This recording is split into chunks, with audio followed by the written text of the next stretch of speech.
The winter of Oakhaven did not forgive, and it certainly did not forget. For 5 agonizing years, the deep forests of the Caldwell territory had been buried under 3 feet of unrelenting snow. In the heart of this frozen wasteland, far beyond the protective borders of the Silver Lake Packlands, stood a crude, weather-beaten mud cabin. It was here that Claraara, a 23-year-old exiled Omega, had carved out a solitary, miserable existence. Survival as a lone wolf was considered a death sentence. Survival as a lone Omega was supposed to be impossible. Without the grounding presence of a pack, an Omega's inner wolf typically succumbed to sheer grief. But Claraara had refused to die. Her survival was fueled by a cold, burning ember of betrayal. She knelt on the dirt floor of her cabin, her bare, frostbitten fingers expertly tying a snared rabbit to her leather belt. She wore a patchwork of stolen sheep's wool and cured deer hides. She was dangerously thin. Her cheekbones were sharp and hollow. Her once lustrous chestnut hair matted from years without a proper comb. Beneath the grime, the thick silver ribbons of raised flesh on her back, the scars of her brutal exile, ached fiercely in the damp cold. She reached for her crude iron skinning knife, preparing to build a small fire in the cobblestone hearth. Then the forest outside went dead silent. The usual chatter of winter birds ceased. The rustling of squirrels vanished. Even the whistling wind through the pines seemed to hold its breath. A heavy, oppressive pressure descended upon the woods, thick enough to taste in the back of her throat. It was an aura of pure, unadulterated dominance.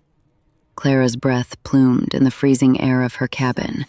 Her inner wolf, dormant and silent for 5 long years, suddenly slammed against her ribs in pure terror.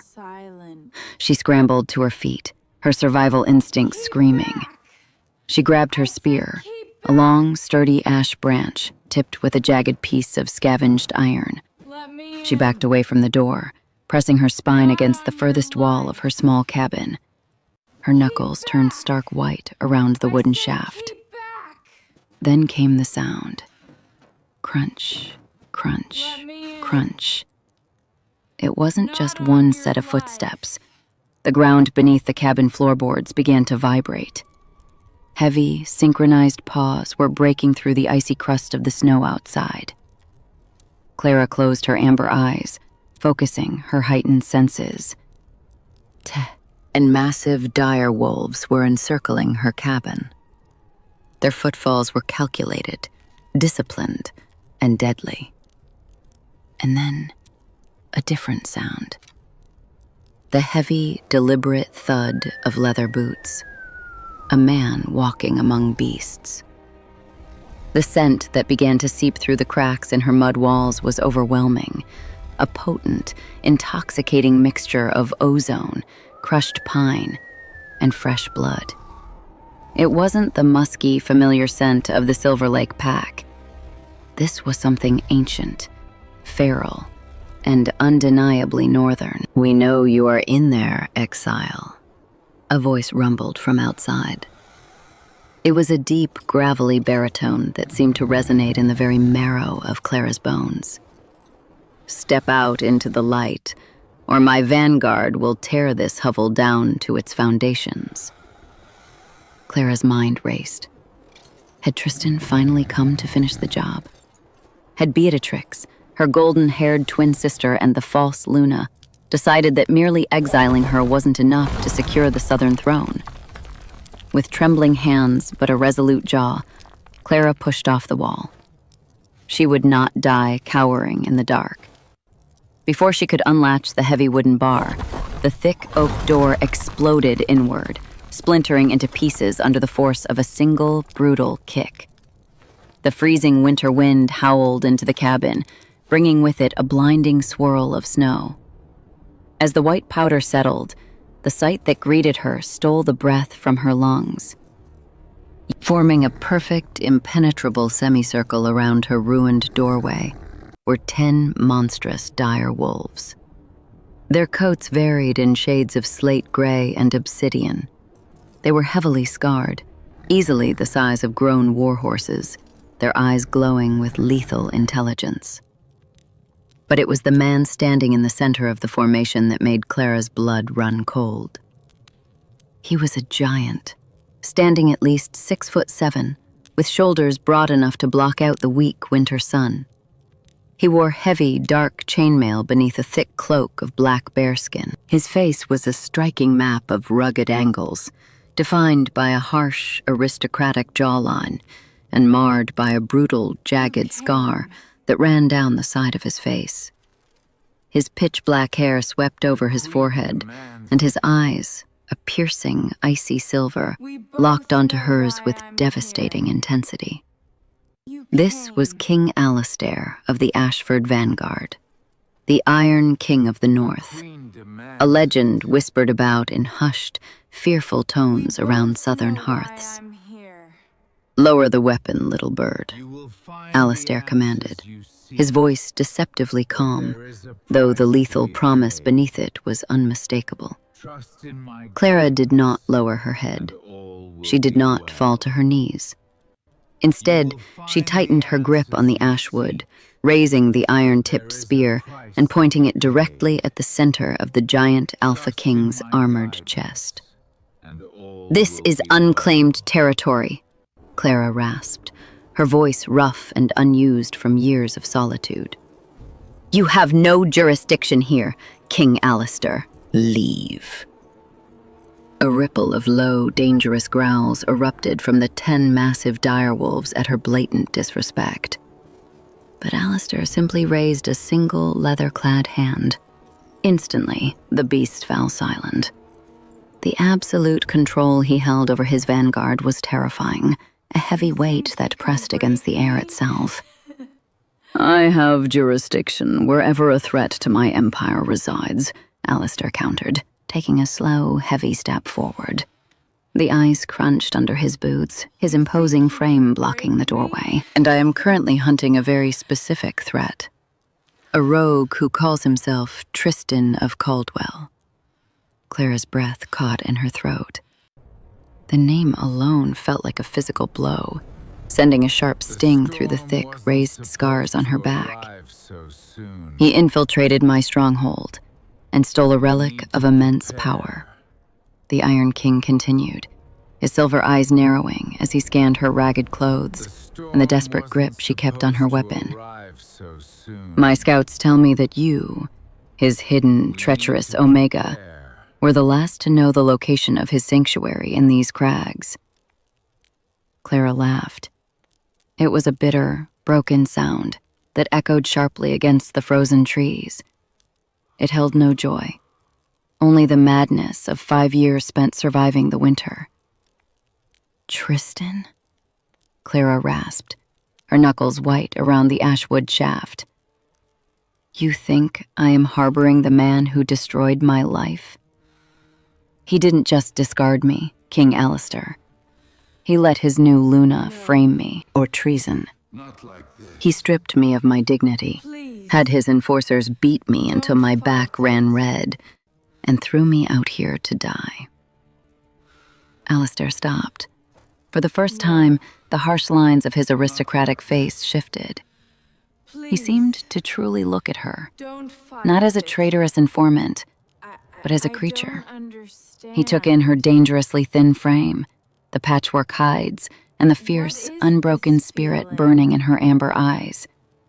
She was trembling from the cold, yet she held a crude iron spear directly at the heart of the most feared alpha in the world. Then, the wind changed direction. A sharp gust blew from the cabin, sweeping past Clara and rushing directly toward the Alpha King. Alistair froze. His massive chest ceased moving. Beneath the heavy scent of ash and dirt, a completely different aroma hit his senses. It was the delicate, unmistakable scent of sweet winter berries. His pupils dilated instantly, swallowing the icy silver of his irises until his eyes were entirely pitch black. A violent tremor racked his giant frame, and a primal, earth-shattering snarl ripped from his throat. The sound was so loud, so dominant, that snow fell from the surrounding pine branches. Clara took a step back in pure terror, raising her spear higher. But Alistair wasn't looking at the weapon anymore. He was staring at her with a hunger, a desperate, violent possessiveness that she had never seen in any man's eyes. The mate bond. It hit them both simultaneously. Clara felt as though a lightning bolt had struck her chest. A sudden, blinding warmth flooded her frozen veins, momentarily chasing away the biting cold of the cabin. Her inner wolf, which had been whimpering in fear moments ago, suddenly howled in euphoric triumph. It threw itself against her ribcage, begging her to drop the spear and submit to the giant alpha standing before them. Mate. King. Ours. Alistair stumbled forward, his leather-clad hand flying to his armored chest as if he had been shot. No, he ground out. His voice was a monstrous, distorted growl of a man violently fighting his own nature. A trick. It has to be a southern trick. He fought the bond with everything he had. The King of the North had spent 3 decades fortifying his bloodline against southern manipulation. He refused to believe that the moon goddess had finally granted him his fated mate in the form of a filthy, exiled Omega, who was deeply tied to the very criminal he was hunting. It was a cruel, impossible twist of fate. "Secure her," Alistair roared, his voice cracking with the sheer strain of suppressing his wolf. "Do not harm her, but bind her hands. We take her back to the Vanguard camp." 2 of the massive dire wolves instantly shifted into their human forms, towering, heavily muscled warriors who advanced on the small porch. Claraara thrust her spear forward. "Stay back! I won't go back to a pack. I won't be a prisoner again." "You are not a prisoner," Alistair shouted over the howling wind, his chest heaving as he stared at her. His dark eyes warred between deep political resentment and agonizing desire. "You are coming with me, Clara. Whether you are a traitor, a victim, or my damnation, you belong to the Iron Vanguard now." As the towering warriors closed in, easily disarming her and prying the iron-tipped spear from her frozen fingers, Clara realized her solitary nightmare in the woods was finally over. But a much darker, far more dangerous game of power had just begun. The journey to the Ashford Vanguard camp was a blur of biting winds and suffocating tension. Clara sat upon the back of a massive warhorse, surrounded by the 10 monstrous dire wolves of the Iron Elite. Their paws struck the frozen earth in a rhythmic, militaristic march that felt like the beating of a war drum. At the head of the formation rode King Alistair. His posture was rigid, his immense shoulders carrying the weight of a northern empire. And now, the agonizing complication of a mate he fundamentally mistrusted. When they breached the tree line, the Ashford camp revealed itself. It was not a temporary settlement, but a sprawling, heavily fortified military installation of terrifying efficiency. Thousands of battle-hardened warriors moved with lethal purpose, their weapons gleaming under the pale winter sun. As Alistair rode through the iron gates, the entire camp ground to a halt. The warriors bowed their heads in absolute submission, but their sharp, predatory eyes darted toward the fragile, ragged woman riding captive behind their Iron King. Clara was escorted directly into the command tent, a massive pavilion lined with map-covered tables, glowing braziers, and the pelts of monstrous beasts. Alistair dismissed his guards with a sharp flick of his wrist. The heavy canvas flaps fell shut, plunging the space into a tense, suffocating intimacy. For a long moment, The Alpha King simply stared at her. His silver eyes were dark and stormy as he paced the length of the tent, his heavy boots thudding against the woven rugs. Here, take this. Clara stood near the center, shivering violently. The warmth of the braziers was causing the frost on her ragged clothes to melt, seeping into her wounds. The thick silver scars on her back throbbed, and her wrists chafed against the heavy ropes his men had bound her with. Yet she kept her chin raised. Alistair crossed the room in 2 massive strides, invading her space. The heat radiating from his giant frame was intoxicating, pulling at Clara's deeply buried instincts to press her face into his chest and let the Alpha protect her. She fought the urge, biting the inside of her cheek until she tasted blood. He reached out. Clara flinched, expecting a blow. Instead, Alistair drew a hunting knife from his belt and seamlessly sliced the ropes binding her wrists. The thick cords fell to the rug. Before she could process the gesture, he unclasped the heavy black bearskin cloak from his own shoulders and draped it over her trembling frame. The cloak was massive, engulfing her completely. It smelled fiercely of him, ozone, pine, and dominant power. The sheer warmth of it brought tears to her eyes, but she blinked them away. No. You smell of ash, starvation, and southern treachery. It wasn't him. Alistair rumbled, breaking the silence. It was you. His voice was a physical weight in the room. I offer Yet you beneath my the stench of strength. your exile, my My beast knowledge recognizes of your this soul. land. A cruel joke played upon the king of the Together, we north. can find what we seek. I did not ask for this bond, King Alistair. I Clara offer you countered, my pulling the strength. edges of his cloak tighter My around her. knowledge of this And I land. did not ask to be dragged into your Together, war. we can find If you what we think I am a seek. spy for Tristan of Caldwell, you are a fool. He infiltrated my stronghold in the dead of night, Alistair hissed, his face mere inches from hers. He bypassed 3 layers of Iron Vanguard's security and stole the heart of Fenrir, a relic that amplifies an Alpha's command to catastrophic levels. In the hands of a weak, ambitious boy like Tristan, it will allow him to mentally enslave the neighboring southern packs. My scouts tracked his scent directly through your territory. Speak, Omega. Clara's amber eyes widened, the pieces violently locked into place. 5 years ago, Beatrix had endlessly boasted about discovering a hidden network of subterranean cave urns in the Crags. But if Tristan had the heart of Fenrir, he wouldn't hide in a cave forever. He would use it to secure his ultimate goal. He isn't hiding, Clara whispered, the realization chilling her blood. He is preparing to rule. Alistair's eyes narrowed. Explain.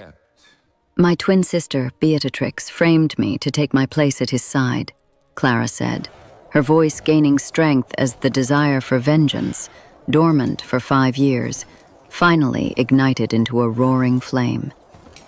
If Tristan has a relic of absolute control, he is taking it to the Silver Lake Packlands. Tomorrow is the winter solstice. It is the day they planned to hold the royal coronation. Silence fell over the command tent, broken only by the crackling of the braziers. Alistair searched her eyes, looking for any trace of deceit. He saw only a broken woman, fueled by a profound, agonizing betrayal. Slowly, the harsh lines of his face softened, and the absolute dominance in his aura shifted into something dangerously protective.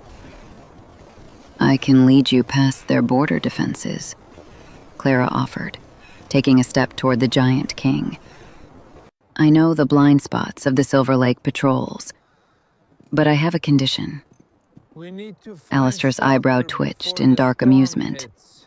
You are in no position to make demands, little bird. I am the only one who can get your army into that coronation hall undetected before he forces the entire pack to drink from the chalice of submission, she challenged, her feral amber eyes burning into his silver ones. I want my iron spear back, and when those doors open, I want the false Luna. Alistair looked down at the fragile woman wearing his oversized cloak. She had nothing left in the world, yet she carried the unyielding dignity of a queen. A deep, rumbling chuckle vibrated in the Iron King's chest. Very well, Claraara, Alistair vowed, his voice dropping to a gravelly, intimate register. You will have your spear. And if you deliver my enemy to my blade, we will crash this coronation together. I will burn their false throne to the ground, and I will seat you upon a throne forged of their bones. The Ashford vanguard moved through the blizzard not as a marching army, but as a silent, lethal force of nature. For 2 grueling days, they navigated the treacherous, jagged, obsidian paths of the eastern crags. Claraara rode at the center of the formation, seated upon King Alistair's massive black warhorse, positioned securely just in front of the Iron King himself. She was cloaked in his heavy bearskin, her frostbitten fingers still wrapped tightly around the wooden shaft of her iron-tipped spear. Alistair had refused to let her ride alone. The mate bond anchored them together in a state of hyper-awareness. Every shiver that racked her fragile frame he sensed. Every dark, protective urge he harbored, she tasted on the back of her tongue. The cold was merciless. As they ascended the steepest part of the mountain pass, the icy wind began to violently tear at them. Claraara clenched her jaw, refusing to make a sound, but her body was failing. 5 years of starvation and exposure had stripped her of the natural endurance of a wolf. Suddenly, a sharp, blinding agony flared across her back. The thick silver ribbons of scarred flesh, the legacy of Tristan's enforcers, seized in the freezing temperature, pulling at her skin as if the whips were striking her all over again. A ragged gasp escaped her lips, and she slumped forward against the horse's neck. Instantly, Alistair pulled back on the reins, halting the massive beast. The entire vanguard stopped in dead silence. The Iron King felt the phantom sting of the whips strike his own back through the bond. A guttural snarl vibrated in his chest, his silver eyes flashing with a violent, murderous rage, not at her, but at the pack that had dared to break his fated mate. "Halt the march!" Alistair commanded, his voice slicing through the howling wind. He didn't ask for permission. His large, leather-clad hands gently gripped Clara's waist, pulling her back until she was flush against his broad, armored chest. The sheer heat radiating from his giant frame was overwhelming. He opened the heavy folds of his bearskin cloak, wrapping it entirely around them both, trapping his alpha body heat to warm her freezing blood. "I am fine," Claraara gritted out, her teeth chattering as she stubbornly tightened her grip on her spear. "We must keep moving. They will seal the coronation hall doors by nightfall." "You are freezing to death, Claraara," Alistair rumbled, his voice dropping to a low, intimate register meant only for her ears. His rough thumb brushed a snowflake from her hollow cheek. "Your pride is a fierce weapon, my queen, but you do not need to wield it against me. I feel your pain. I feel what they did to you." Claraara stiffened. For 5 years, she had borne the shame of her rejection in absolute solitude. To have this giant, terrifying monarch acknowledge her pain so openly unraveled a knot in her chest she hadn't known was there. She did not pull away. Slowly, hesitantly, she let her head rest against the solid wall of his chest, listening to the steady, powerful rhythm of his heartbeat. "They beat me in front of the entire pack," she whispered to the wind, her voice devoid of tears, but heavy with a cold, hollow truth. Tristan stood beside Beatrix and watched me bleed. He told them my blood was weak, that an Omega was unfit to stand in the light of the moon goddess. Alistair's jaw locked. The muscles in his massive arms went rigid as he held her. Then the Silver Lake pack is blind, the Iron King vowed, his breath warm against the crown of her matted hair. Time has come. For I have conquered half this continent, and I have never met a warrior as terrifyingly resilient as the woman sitting in my arms. When we descend this mountain, Claraara, Time has come. they will not see a weak Omega. They will see the ruin I bring upon them in your name. The words sent a powerful surge of warmth through her dormant wolf. For the first time in 5 years, she did not feel alone. After an hour of resting, the blizzard finally broke, revealing the perilous edge of the southern crags. Alistair spurred the horse forward, stopping at the cliff's precipice. Below them lay the Silver Lake packlands. It was a sickeningly beautiful sight. The valley was untouched by the brutal winter storms of the north. At the center of the territory stood the grand Coronation Hall, built from white marble and shimmering glass. Thousands of lanterns bathed the courtyard in a warm golden glow. Even from the mountain ridge, they could hear the faint sounds of music and the cheers of a pack celebrating their new king and queen. Tristan and Beatrix were preparing to take the throne, blissfully unaware of the iron-tipped spear and the northern army currently looking down upon their fragile kingdom. Alistair drew his rune-etched broadsword, the heavy steel singing in the cold air.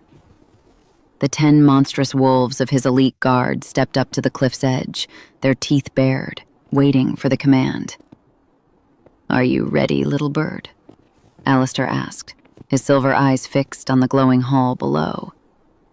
Clara lifted her iron spear, her amber eyes burning with the fire of a survivor who had finally returned to claim her due. "Tear the doors down," she whispered, purred. The grand Coronation Hall of the Silver Lake Pack was a monument to southern excess.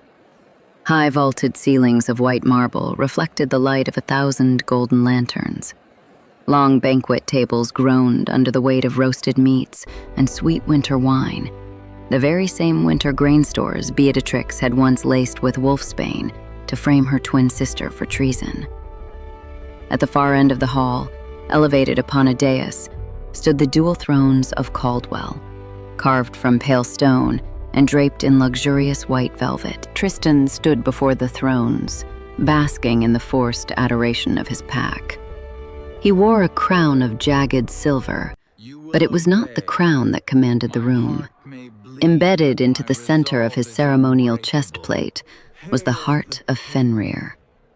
The stolen northern relic pulsed with a sickening, chaotic crimson light.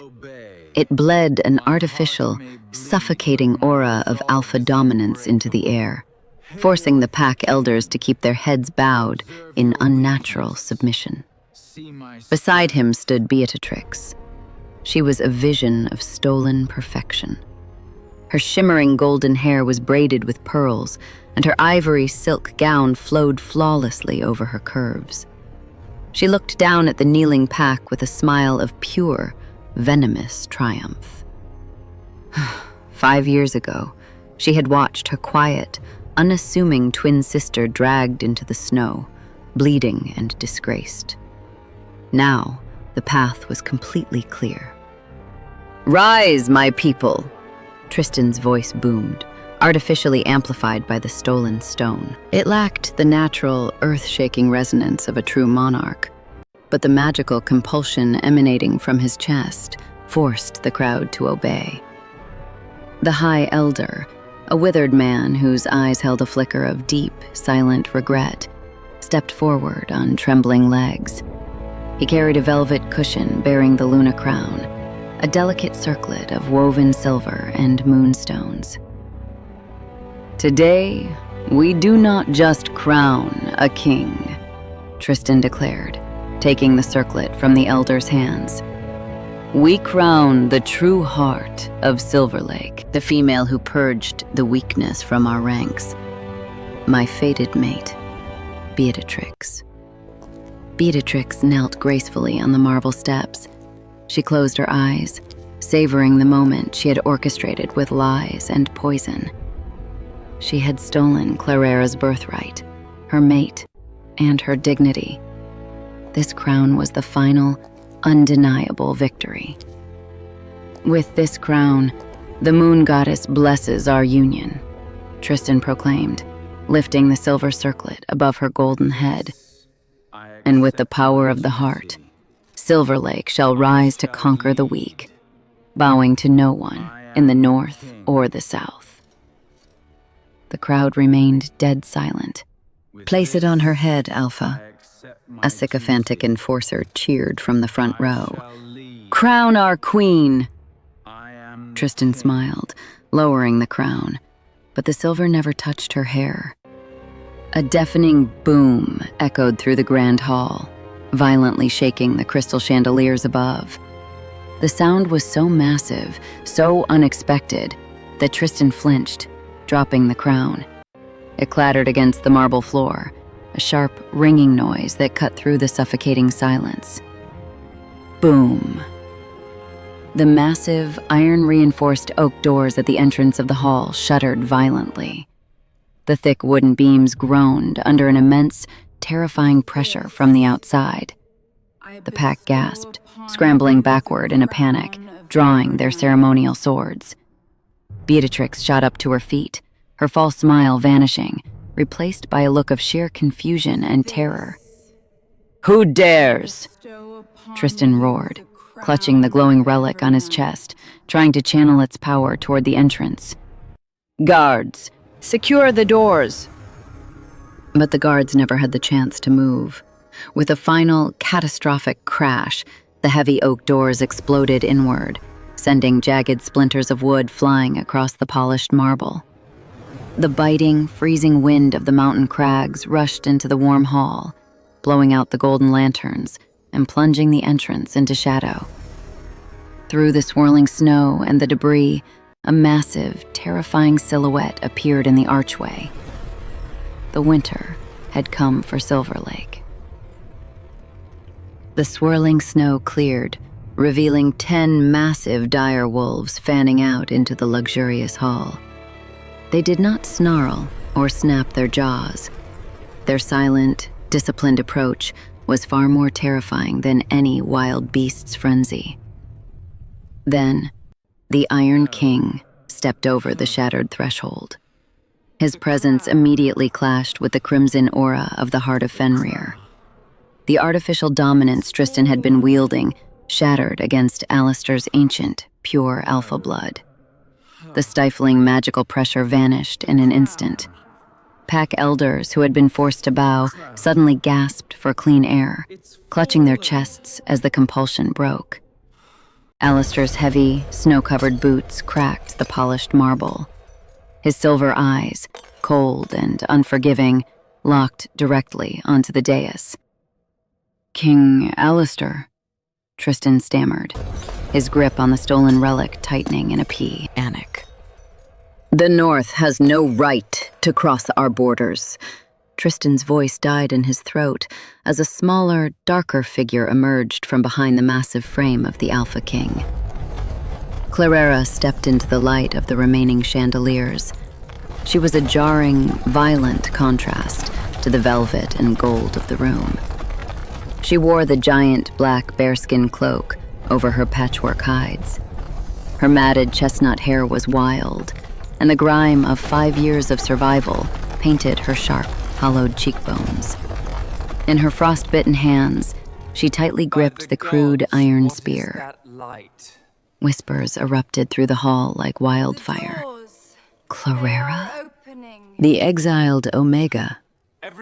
How is she alive? Beatrix took a stumbling step back, her ivory silk gown catching on the throne. Her face drained of all color, her eyes wide with sheer, unadulterated terror. The silver and moonstone crown she had coveted lay forgotten on the marble floor. "No," Beatrix whispered, shaking her head frantically. "That's impossible. You died. The winter took you." "The winter made me stronger, sister," Claraara rasped. Her voice, rough and unused, echoed loudly in the stunned silence of the hall. She did not wait for the Alpha King to defend her. She took a step forward and leveled her iron-tipped spear directly at Beatrix's chest. "You stole my destiny. You laced the grain, you poisoned our elders, and you framed me to take my place. But you could not survive a single day in the world you threw me into." Beatrix shrieked, pointing a trembling finger at her twin. "Treason! She lies! Guards, execute the exile! Tristan, use the stone!" Tristan panicked, his hands glowing as he tried to channel the relic's crimson light. "Kill them! The King of the North has no authority here." None of the Silver Lake guards moved.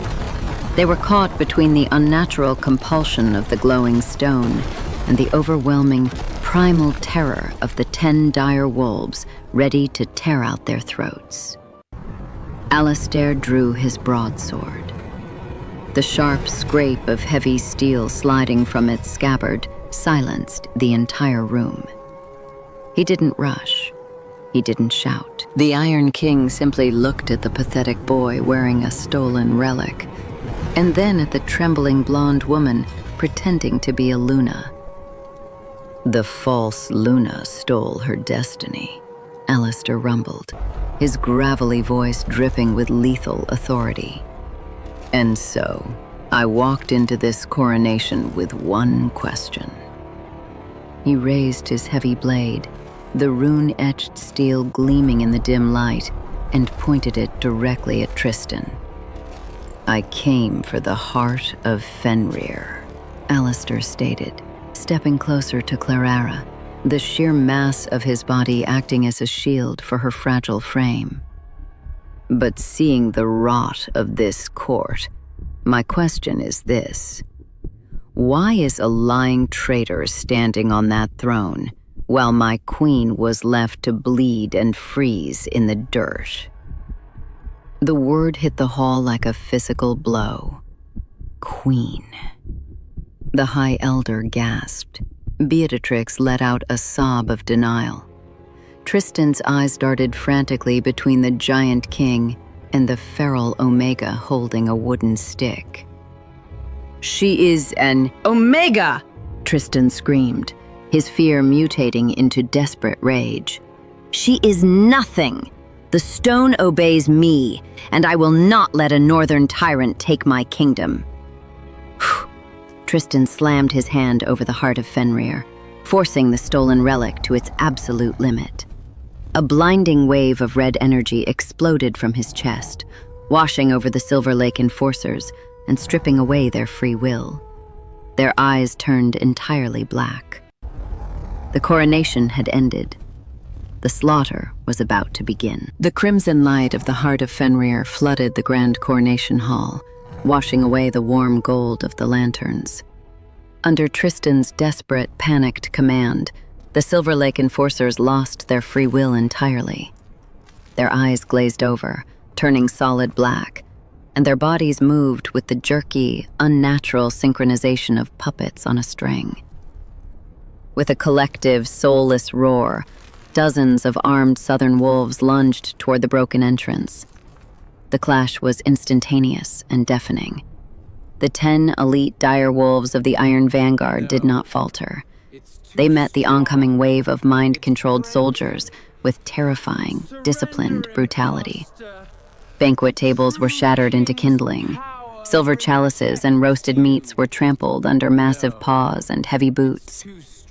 Alistair stood like an immovable mountain in the center of the storm. He wielded his rune-etched broadsword with devastating efficiency, swinging the heavy steel not to slaughter, but to effortlessly dismantle the Silver Lake defenses.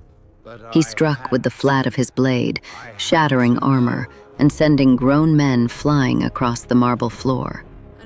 Yet, even in the heat of battle, his primary focus remained fiercely fixed on the fragile woman behind him. "Stay close to my back," Alistair commanded over the din of clashing steel and snarling beasts. He parried a lethal thrust from a southern guard, grabbed the man by his armored collar, and hurled him away like a rag doll. "The relic's aura will try to crush your mind if you stray from my scent. Anchor yourself to me, Clara." Clara stood in the shadow of his massive, black bearskin cloak. The mate bond pulsed wildly in her chest, urging her inner wolf to submit, to cower behind the safety of her alpha's towering frame. The physical heat of his protection was overwhelming, a stark contrast to the 5 years she had spent freezing alone. But Clara was no longer the quiet, unassuming Omega they had thrown away. The wilderness had stripped away her obedience. Through the chaos of the battling wolves and the flying debris, Clara's amber eyes locked onto the dais. Tristan was frantically pouring more energy into the glowing stone on his chest, shrieking orders at his mindless army. But Beatrix was not standing beside her king. The false Luna had hitched up the skirts of her luxurious ivory gown, her face pale with cowardice. She was slipping away from the dual thrones, retreating toward the shadowed side corridors of the palace. She was abandoning Tristan. She was escaping. 5 years of starvation, 5 years of freezing nights, 5 years of bearing the unbearable shame of rejection. All of it boiled over in Clara's veins. "I did not survive the winter just to watch you run away," Clara whispered to herself. Ignoring the Iron King's command, Clara tightened her grip on her ashwood spear. She didn't wait for Alistair to clear a path. She didn't wait for destiny to hand her justice on a silver platter. With the feral agility she had honed hunting in the snow, Clara ducked under a swinging sword, slipping past the protective barrier of Alistair's massive frame. She darted into the fray, moving like a ghost through the warring enforcers, her dark cloak blending with the shadows. "Clara!" Alistair roared. The Iron King spun around, his silver eyes flashing with sheer panic as he saw her break formation. He felt her raw, unhinged rage rushing through the mate bond. "Hold the line!" Alistair barked to his direwolves, violently shoving 2 mind-controlled guards out of his path as he tried to follow his mate. But Tristan, realizing the Northern King was distracted, directed a dozen more soldiers to swarm Alistair, blocking his path with a wall of mindless bodies. Clara didn't look back. She sprinted across the ruined banquet hall, her bare feet agile on the cracked marble, her iron-tipped spear raised. She reached the side corridor just as Beatrix's ivory dress disappeared around the corner. The solitary nightmare in the woods was over. But Clara was about to prove that a true Luna did not need a crown to be lethal. The side corridor was lit by flickering, wall-mounted candles that cast long, dancing shadows across the tapestries. Beatrix was gasping for air, her elaborate silk gown dragging heavily behind her as she scrambled toward the service exit. She didn't look like a queen anymore. She looked like a trapped animal. "Stop!" Beatrix screamed, her voice shrill and desperate. She skidded to a halt and spun around, brandishing a curved, gold-plated dagger she had drawn from her corset. Her eyes, which had once mimicked Clara's own, were now clouded with a frantic, spoiled rage. "Don't you dare come any closer, you pathetic runt! You should have rotted in the dirt where I left you." Clara stepped out of the shadows, her posture low and predatory. She felt no fear. She felt only the cold, sharp clarity of a hunter closing in on its prey. "You think this silk gives you power?" Clara rasped, her voice dangerously quiet. She twirled the ashwood spear in her hands, the iron tip gleaming with malice. "You spent 5 years playing Luna, painting your face and poisoning elders. I spent 5 years learning exactly how to kill what needs to die. We stand together. Beatrix lunged. It was a clumsy, desperate 8-strike. No, I can't. The false Luna was well fed and rested, but she lacked the savage instincts of one who had spent half a decade fighting the frozen wilderness for every meal. Clara didn't flinch. She pivoted on her heel, letting the golden dagger whistle past her cheek. She didn't need a sword or armor. She had the iron tip of her spear and the unhinged resilience of a survivor. She drove the heavy wooden butt of the spear into Beatrix's kneecap with a sickening crack. Beatrix shrieked, collapsing to the floor, her velvet gown stained with dust. She clawed at the stone, trying to crawl away, her golden braids coming undone. "Please," Beatrix sobbed, her mask of arrogance shattering. "I'm your sister. Tristan, he made me do it. I only wanted to belong." Clara loomed over her, the iron tip of her weapon hovering just inches from Beatrix's throat. She remembered the nights in the cabin, the freezing cold, the hunger, and the crushing weight of the pack's betrayal. "You didn't want to belong, Beatrix," Clara whispered, her amber eyes burning. "You wanted to own, and you didn't even have the courage to survive the price of your ambition." Beatrix made one last foolish attempt to strike, lashing out with the dagger. Clara didn't hesitate. She spun the spear in a fluid, lethal motion, pinning Beatrix's arm, the one holding the dagger, directly through the shoulder. The iron tip bit through silk and flesh, slamming into the heavy oak door behind the false Luna. Beatrix let out a wail of agony, the dagger clattering to the floor as she was pinned helplessly to the wood, her feet dangling inches off the ground. Clara stood back, breathing heavily, the adrenaline fading into a cold, hollow satisfaction. She had won. But her victory was cut short. A massive, echoing roar vibrated through the palace walls. The sounds of battle in the great hall had suddenly shifted. A new, terrifying sound dominated the air. A blast of pure, unstable crimson energy that tore through the floorboards and shook the entire castle to its foundation. Tristan had stopped holding back. He was using the heart of Fenrir to burn the palace down. Clara left her sister pinned to the door and turned back toward the great hall, her heart hammering against her ribs. Alistair was still in there, and if Tristan was choosing destruction over surrender, her mate was currently standing in the path of a collapsing kingdom. Clara burst back into the grand coronation hall, the heavy wooden doors splintering as she shoved them aside. The room was a catastrophic battlefield. The 10 dire wolves of the Iron Vanguard had formed a protective ring, holding back waves of mind-controlled Silver Lake soldiers without dealing fatal blows, just as their king had commanded. But the center of the hall was a storm of raw, volatile magic. Tristan's, tattooed upon the dais, his jagged silver crown sitting crooked on his head.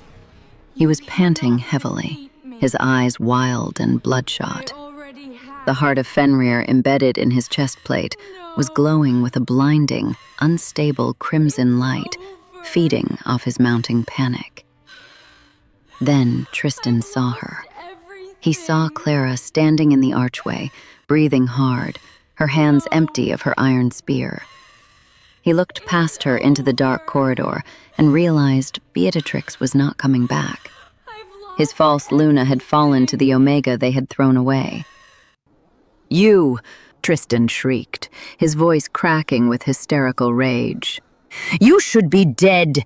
You are nothing but dirt, Clara! The winter should have taken you!" In a fit of pure, unhinged desperation, Tristan raised both hands. He channeled every ounce of the stolen relic's power, condensing the chaotic red aura into a concentrated beam of lethal energy, aimed directly at Clara's chest. She had no spear to defend herself. There was no time to dodge. She braced her fragile body, fully expecting the blast to tear her apart. But a massive, unmovable shadow eclipsed her completely. King Alistair threw himself into the line of fire.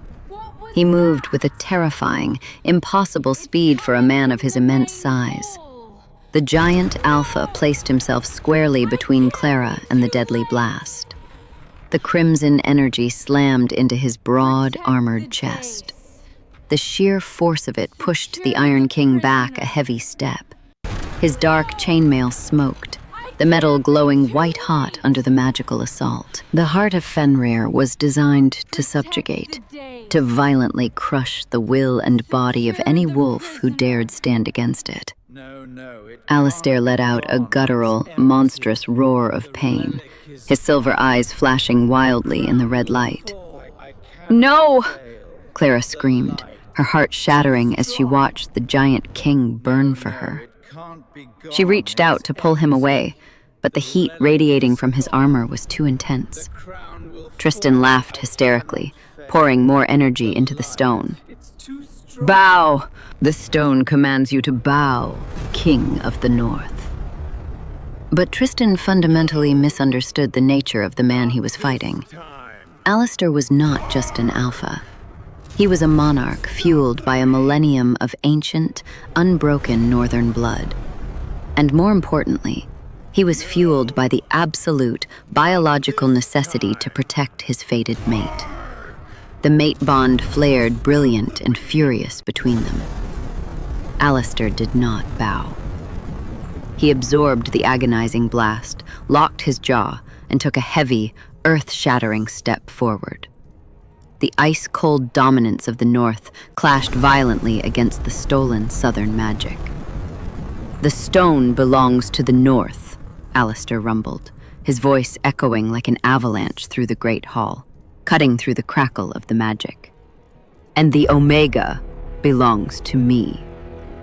Step by agonizing step, the Iron King closed the distance to the dais. The crimson light flickered, the relic cracking under the immense pressure of Alistair's pure, untamed willpower. Tristan's arrogant laughter died. His eyes widened in sheer, absolute terror as the giant king loomed over him, completely immune to the submission command. "Stop!" Tristan whimpered, stumbling backward over the throne. Alistair raised his heavy, rune-etched broadsword. There was no hesitation, no mercy for the boy who had stripped his mate of her dignity. With a swift, brutal swing, the Iron King struck. The heavy steel sliced cleanly through armor and bone in a single, devastating motion. Alistair severed Tristan's arm at the shoulder. The false king collapsed, screaming in agony. The severed limb fell to the marble, and the heart of Fenrir, dislodged from the chest plate, hit the stone floor with a heavy clatter. The crimson light immediately flickered, sparked, and died completely. A heavy, absolute silence fell over the Coronation Hall. The mind control spell shattered. Hundreds of Silver Lake enforcers dropped their weapons simultaneously, gasping for air as their eyes cleared, waking up from the nightmare to witness their king bleeding out on the floor. The battle was over. The false rain had fallen. The heavy, stifling silence in the grand Coronation Hall was broken only by the pathetic whimpers of Tristan. Without the heart of Fenrir to artificially amplify his aura, he was nothing more than a broken, terrified boy, clutching his severed shoulder and the marble floor. The jagged silver crown had tumbled from his head, rolling to a stop at the boots of the Iron King.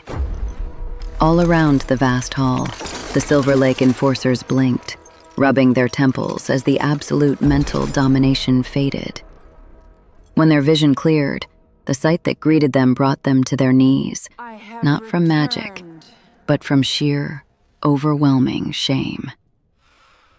Two of the towering direwolves from the Iron Vanguard dragged a sobbing Beatrix into the hall. Her ivory silk gown was ruined, her golden hair unraveled, and she clutched her wounded shoulder. She was thrown to the marble steps beside Tristan. The false king and the false Luna, stripped of their lies, looked up at the pack they had poisoned and deceived. Then, the pack looked toward the dais. Alistair dropped to one knee. His dark chainmail was blackened and smoking from absorbing the relic's catastrophic blast. He was breathing heavily, his massive frame shaking slightly from the exertion. But his silver eyes were entirely focused on the fragile woman rushing toward him.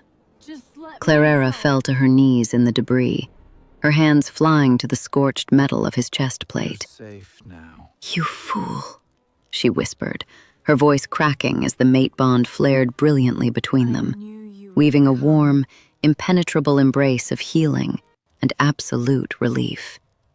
"You could have died. You are a king. You do not throw your life away for an exiled Omega. I knew you would come. You are not an Omega," Alistair rumbled softly, bringing his large, leather-clad hand up to cup her dirt-smudged cheek. His thumb stroked the sharp line of her jaw. "And I am not just a king. I am your mate. I was a fool to call you a prisoner when I found you in the snow. I was blind to the moon goddess's gift, and for that, I beg your forgiveness, my queen." Clara's amber eyes filled with unshed tears. For 5 years, she had convinced herself she needed no one. But looking into the silver eyes of the giant who had literally burned for her, she knew her solitary nightmare was truly over. She leaned forward, pressing her forehead against his chest, inhaling the deep, intoxicating scent of ozone and pine. "You are forgiven, Iron King." A collective gasp echoed through the hall. The High Elder, leaning heavily on his wooden staff, stepped forward. His eyes darted from the broken heart of Fenrir to the weeping false Luna, and finally to the girl they had cast out into the winter. He saw the heavy bearskin cloak draped over her frail shoulders, and the undeniable, pure Luna aura that had finally awakened within her. "Clara," the elder croaked, his voice thick with profound regret. "The pack was blind. We followed a lie, and we left our true heart to freeze." Slowly, the High Elder lowered himself to his knees. It was a relic. Effect.